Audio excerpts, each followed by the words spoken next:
What if the most dangerous temptation is not the lure of pleasure itself, but the paralysis of one's higher purpose within a beautiful, suffocating garden?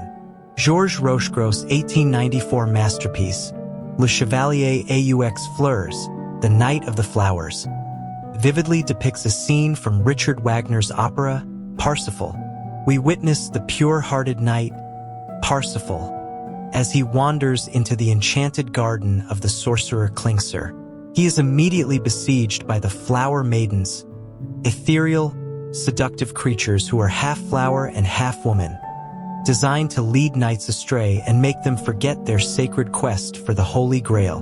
The canvas is an explosion of impressionistic color and symbolist detail, capturing the overwhelming sensory deluge of a world where nature and desire are indistinguishable.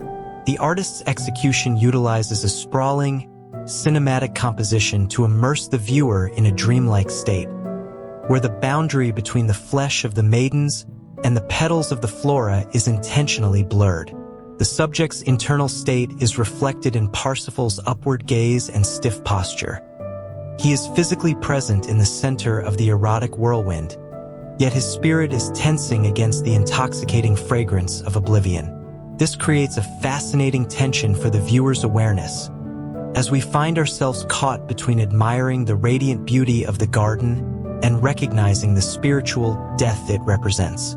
Rochegrosse masterfully translates the auditory richness of Wagner's music into a visual symphony of light and shadow, exploring the delicate equilibrium between indulgence and duty. If we look deeply into the artwork, the garden ceases to be a literal place and transforms into a vast, blooming metaphor for the ego that seeks to anchor the soul in the material realm. The flower maidens are not enemies to be fought with a sword, but personifications of the countless distractions that wear the mask of beauty to halt our evolution.